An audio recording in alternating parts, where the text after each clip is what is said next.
Isang cafe sa Baguio City ang tumatanggap at nagsisilbing temporaryong tahanan ng mga palaboy na pusa. Bagay na umani ng pagkilala mula sa mga customer. Bisitahin ang cafe sa report ni PIASLU intern Renalyn Tahon. Sa gitna ng malamig na klima ng lungsod, isang kakaibang tambayan ang nagbibigay init sa puso ng mga bisita. Ang Hot Cat Cafe rito sa Baguio City ay hindi lamang nag-aalok ng mainit na inumin kundi nagsisilbi ring pansamantalang tahanan ng ilang stray cats na inaalagaan at binibigyan ng pagkakataong makahanap ng bagong pamilya. Dahil likas na mahilig sa pusa ang mga may-ari, pinili nilang maging bukas ang cafe para sa mga stray cats bilang paraan ng pag-aaruga sa mga ito. Yung owners are very into cats. Tapos parang pag-iisipin mo, I know some people naman na parang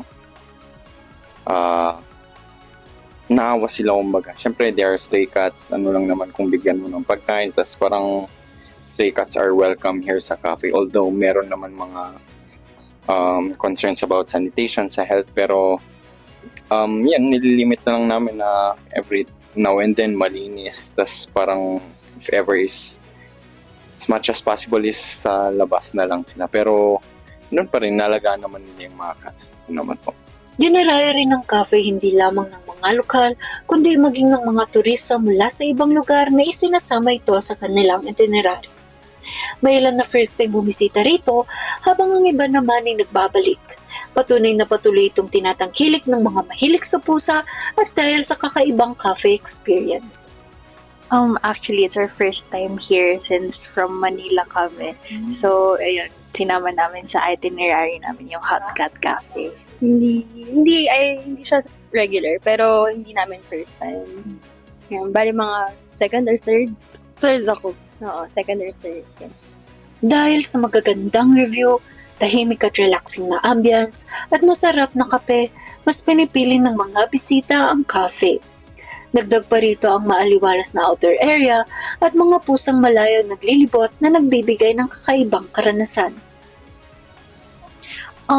Mostly because dahil sa mga reviews about the cafe, like how relaxing the place is, sobrang quiet siya, and yun nga, yung maraming cats din around na nagagala-gala, and also masarap daw yung coffee, and yun na, paubos na siya. So I think, for me, I believe na masarap talaga siya, so dapat kaya pinuntahan talaga namin.